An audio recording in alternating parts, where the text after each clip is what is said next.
Hola, hice este pequeño tutorial para hablar sobre la teoría del color y sobre mezclas de color, ¿sale? Esos son como los dos temas grandes que vamos a revisar en este pequeño video. Entonces lo voy a apuntar aquí para que lo tengamos siempre en cuenta. Entonces aquí vamos a hablar sobre a qué nos referimos sobre teoría del color. ¿Sí? Y en este tema abarca muchas cosas, especialmente cómo trabajamos con el círculo cromático. Cómo es que utilizamos esta formulación de ruedas de colores, cómo lo utilizamos para los procesos pictóricos. Que aquí tiene que ver también varias cosas cuando hablamos del círculo cromático. Hablamos sobre los colores primarios, sobre los colores secundarios, sobre los colores terciarios. También aquí abordamos aspectos sobre qué nos referimos en colores análogos, en complementarios y en cuanto a escalas de colores fríos o cálidos. También son aspectos importantes a considerar en este tema tan grande que es la teoría del color. En este video vamos a revisar justamente estos puntos y los vamos a ir revisando de forma escalonada. Una vez que entendamos esta parte, nos vamos a la segunda, que sería las mezclas de color, que básicamente es cómo ponemos en práctica esta parte de aquí, ¿ok? Entonces, primero, para hablar de teoría del color, tenemos que comprender que existen como parámetros teóricos y a la vez también son parámetros prácticos de cómo trabajamos con el color en cualquier aspecto. Esto incluye tanto la pintura como el diseño, como la moda o cualquier aspecto donde se utilice el color. Esta teoría la va a fundamentar. Entonces, cualquier cosa que ustedes aprendan en esta clase es algo que puedan después utilizar para cualquier ámbito donde se aplique el color. Entonces, la base de toda la teoría del color tiene que ver con comprender cómo funciona el círculo cromático. Entendamos el círculo cromático como una organización natural de los colores. Si ustedes alguna vez les tocó ver un arco iris, van a notar que los colores están organizados de cierta manera. El arco iris nunca va a cambiar su organización de los colores. Eso es porque el color en sí es una onda de luz y tiene una frecuencia específica. Entonces, entendamos el color como una onda de luz que tiene una frecuencia, una ondulación específica. Y dependiendo del color, esa frecuencia puede ser más grande, más lenta o más pequeña y más rápida. Eso es lo que hace que los colores tengan su particular sensación de coloración, la onda, en qué rapidez o en qué velocidad se mueve. Entonces, visto eso, por lo mismo es que los colores están organizados de esta forma, porque es conforme la onda va cambiando en esa velocidad. O sea que la organización del círculo cromático en realidad es la organización natural, física, que tienen los colores, ¿sí? En la realidad. Y por eso es bien importante, porque no estamos creando una manera de organizar el color, sino que estamos siguiendo su propia física, su propia naturalidad, ¿ok? Entonces, cuando entendemos eso, pues ya es como una parte importante, porque quiere decir que debemos entender cómo trabajamos con el círculo cromático, porque es la base de todo y porque ya existe y tengo que ahora sí que manejarla como es, ¿no?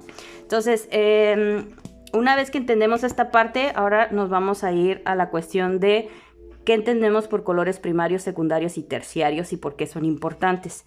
Los colores primarios secundarios y terciarios es la manera en cómo está compuesta el círculo cromático. O sea, ya hablamos que el círculo cromático está organizado por las diferentes frecuencias de luz y que eso da su coloración, pero también hay una organización aparte de esa que tiene que ver con los colores principales, por así decirlo, que son los colores primarios, que van a ser compuestos por esta triada en forma de triángulo visto hacia arriba, que va el rojo, el amarillo y el azul.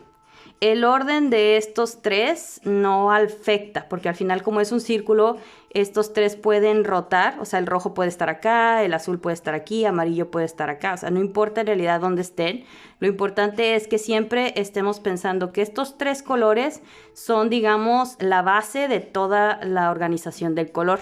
Básicamente lo que te dice la teoría es que estos tres colores son los padres, los primeros y los que dan, por así engendran o dan a luz a los otros colores, ¿sale? Entonces, estos son los tres colores que no podemos mezclar, que forzosamente debemos conseguir de fábrica o conseguir el pigmento, ya sea natural o químico o como lo quieras conseguir, pero estos son los tres colores que a fuerzas necesitamos tener para poder generar cualquier otra mezcla de color.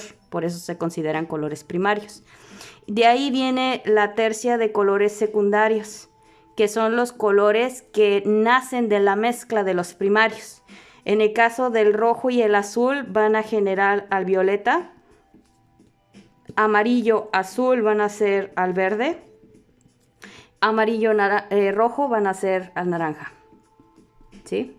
Entonces a eso es a lo que nos referimos con la triada de los colores primarios, de la triada de los secundarios, ¿sí? Que si se dan cuenta está bien interesante el hecho de cómo se genera esta como estrella, ¿no? De un triángulo hacia arriba siendo los primarios, un triángulo hacia abajo siendo los secundarios. Pensándolo de esa forma luego se vuelve mucho más sencillo de recordar. De ahí los espacios que quedan en los vacíos entre un primario y un secundario son los espacios que vamos a llamar para los terciarios, que básicamente son la transición entre un primario y un secundario, ¿sí? Y siempre vamos a llamarlos por el primario primero. En este caso es el azul violeta, acá azul verde, amarillo verde, ¿sí? Rojo naranja, ¿sí? Rojo amarillo, acá me equivoqué, rojo amarillo, rojo naranja, rojo violeta, ¿sí? Y así es como conseguimos lo que es nuestro círculo cromático en base a la distribución de los colores primarios, secundarios y terciarios. Algo bien interesante que es bien importante saber es que el círculo cromático representa las coloraciones que el ojo verdaderamente puede ver, como la simplificación de lo que el ojo puede ver. Esta representación del círculo cromático representa en realidad lo que el ojo distingue, ¿sí? Entonces, por lo mismo, es bien importante recordar que cualquier color que tú veas, forzosamente tiene que surgir de la mezcla o surge de alguno de estos 12 colores del círculo cromático, ¿sale? Porque al final es lo que verdaderamente el ojo puede ver todas las variaciones de estos 12 colores, no más, ¿sale? Entonces es una buena base porque al final todo va a recaer o va a repercutir en el conocimiento y mi manejo de esta escala de aquí, ¿sí? Entonces eso nos permite ya decir, ok, ya comprendo o al menos sé la base de lo que significan los colores primarios, los secundarios y los terciarios, ¿va? De aquí nos vamos entonces a explicar un poco a qué nos referimos con colores análogos, complementarios y las escalas de cálidos y fríos. Cuando hablamos de colores análogos, que es digamos el primer tema subsecuente de todo esto, hablamos de los colores que son vecinos, ¿sale? Así es una forma más fácil de recordar. Por análogos nos referimos a vecinos. Por lo tanto, cuando ustedes escuchen que un color es análogo a otro, significa que están cercanos en cuanto a su espacio en el círculo cromático. Entonces, pensando en eso, por ejemplo, el naranja vendría siendo un color análogo del rojo o del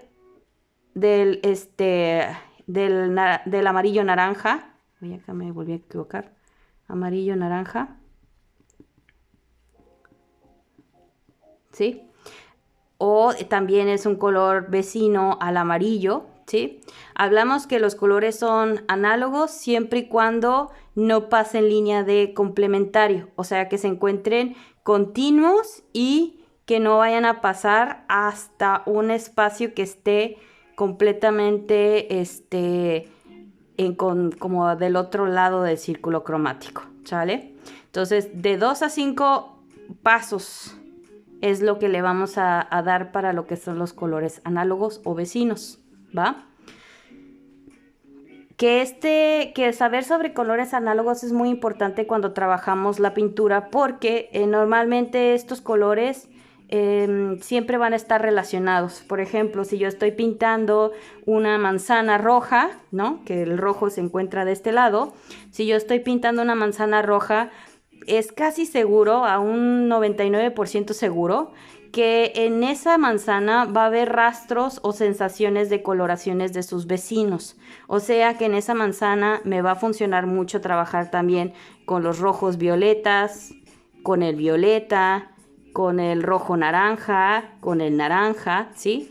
Y entonces de esa manera yo voy generando una composición de coloración mucho más compleja que si solo me quedo con el rojo, ¿sí? Entonces también por eso es muy importante entender esa parte y comprender y saber cuáles son esos colores que están vecinos o continuos en el círculo cromático. De ahí nos vamos a ir a lo que son los colores complementarios. Cuando hablamos de colores complementarios, hablamos de colores que son contrarios, ¿sí? Que se encuentran de lado a lado en el círculo cromático. Entonces, por ejemplo, aquí normalmente las ruedas de color van a traer ya esa línea de complementarios acomodada. Entonces, en el caso del azul, ¿sí? Que está de este lado, su contrario, su complementario sería el naranja, ¿sabes? Y lo mismo pasa si sigo moviendo la escala, si me voy al violeta sería el amarillo y si me voy al rojo sería el verde, ¿sí? Entonces, ¿por qué se llaman complementarios? Esa es una buena manera de siempre recordar para que no se me olvide. Se llaman complementarios porque en la mezcla de esos dos colores voy a completar la tríada primaria, ¿sí? Por eso se llaman complementarios, porque completan la tríada primaria. ¿Cómo me doy cuenta de eso? Si yo tengo el rojo, ¿cuáles son los dos primarios que hacen falta? Primarios, acuérdense. Entonces, primario amarillo y el otro azul. Ahora, ¿qué mezcla el amarillo y el azul? ¿Qué surge de estos dos? Surge el verde. Por lo tanto, rojo y verde son complementarios, ¿sí? Lo mismo pasaría si nos vamos a otro color para que lo comprobemos. Si yo tengo el amarillo, por ejemplo, ¿cuáles son los primarios que faltan? Estamos con el rojo y con el azul. ¿Qué hace el rojo y el azul? Hacen violeta, por lo tanto violeta es el complementario del amarillo, ¿sí? ¿Qué tal que nos vamos con un color secundario? ¿Qué tal que nos vamos con un naranja? O con un naranja. El naranja es un secundario, por lo tanto, ¿qué hay en el naranja? ¿Cuáles son los primarios que hay ahí? Está el rojo y está el amarillo. Por lo tanto, ¿qué primario me falta? Me falta el azul, que es su complementario, ¿ok? Entonces, es una manera muy práctica para recordar cuáles colores son complementarios cuando todavía no me lo sé completamente de memoria. Y el saber la mezcla de complementarios es un arma súper poderosa para la pintura porque la mezcla de complementarios me permite hacer algo que se llama la desaturación, ¿ok? La desaturación tiene que ver con bajar la intensidad de un color, ¿sí? Esto tiene que ver como intensidad, como poder, como ¿sí? Qué tan fuerte es ese color? No qué tan oscuro o claro, eso es diferente. Oscuro y claro, esa es una cuestión que le llamamos valor, ¿vale? Eso es otra cosa. Saturación tiene que ver con la intensidad, ¿va? Y esta parte es importante que se las mencione, porque esto tiene que ver también con otro aspecto de la teoría del color, que es las propiedades del color, ¿sí? Todos los colores, ¿sí? Tienen tres propiedades, que es la manera en cómo podemos catalogar el color o poder definir qué color es, cómo lo voy a preparar, que eso viene para hoy hablar un poquito de mezcla, pero lo quiero mencionar ahorita para ir como entendiendo, ¿no? Cómo se relacionan estas dos cosas. Cuando hablamos de cualquier color, existe entonces primero definir cuál es el tono, que esto me va a indicar cuál de los colores del círculo cromático se acerca a ese color que quiero saber, ¿no? Que quiero mezclar. La saturación tiene que ver con la intensidad, qué tan fuerte, qué tan pigmentado es ese color, qué tan cercano a su estado más puro, que sería como está en el círculo cromático, está. Y por último, el valor, que tiene que ver si es oscuro o es claro, si hay que ponerle blanco, si hay que aclararlo de alguna forma. Esa es la manera de evaluar esa parte, ¿sí? Entonces, para poder preparar un color, tenemos que pensar en sus propiedades, ¿sale? Pero, porque cómo se relacionan estas cosas con lo que estábamos hablando, porque cuando hablamos de saturación, la única manera en la que tenemos, o la más recomendable para bajar o cambiar la saturación, tiene que ver con mezclar los complementarios, ¿sabes? Entonces, por eso es muy importante recordar siempre cuáles son esos colores complementarios, porque nos van a servir mucho cuando estemos preparando los colores, ¿ok? Entonces, por aquí esta parte ya podemos decir que la tenemos más clara. Y por último, nos vamos a ir a lo que son las explicaciones de lo que son los colores fríos y cálidos. Entonces, en el círculo cromático ustedes pueden notar que hay una sensación como de temperaturas, ¿sí? Hay colores que son más calientes, hay colores que son más fríos. Y eso tiene que ver con esta parte de que la temperatura de la coloración, que también es un aspecto como natural y una cualidad inherente de los colores. De forma muy simple podemos dividir este círculo cromático en lo que son los colores fríos, que son los colores verde, azul y violeta, ¿sí? Entonces, dentro de la gama de los fríos vamos a hablar que son los colores verde, azul y violeta. Y en la cuestión de los colores cálidos, entonces aquí va a cambiar por completo. Nos vamos a ir a la cuestión de los amarillos, ¿sí? De los amarillos, de los naranjas y de los rojos, ¿sí? Entonces, amarillo, rojo y naranja como las temperaturas cálidas, ¿sí? Entonces, esta es una manera muy interesante de dividir el círculo cromático, porque también esto nos permite, cuando lo llevamos a la práctica, hacer una pieza utilizando puros fríos o hacer una pieza utilizando puros cálidos. También es una buena estrategia cuando se trata de mezclar color, porque estos colores tienen relaciones de parecidos, por lo tanto puedes mezclarlos todo lo que quieras, combinarlos de manera libre y nunca vas a obtener como un mal resultado. Es como, digamos, una buena estrategia para quienes apenas están empezando a pintar, porque nos permite trabajar de forma muy cómoda y libre, ¿sabes? Ok, entonces creo que esos son los puntos más importantes que hay que entender cuando se trata de teoría del color, y específicamente cuando hablamos del círculo cromático y cómo esta información después la llevamos a la práctica, ¿sale? Entonces, por ahorita esta es como la primera parte. La parte, pues ahora sí, teórica de lo que significa trabajar con la teoría del color, el círculo cromático. ¿Para qué? Para que esta información nos sirva como base a la hora de poner en práctica mezclas de color y eventualmente pues llevarlo a la pintura, ¿ok? Entonces, hasta aquí voy a dejar esta primer video, esta primer explicación, y en la siguiente parte me voy a ir ahora sí a cómo lo aplicamos a la pintura.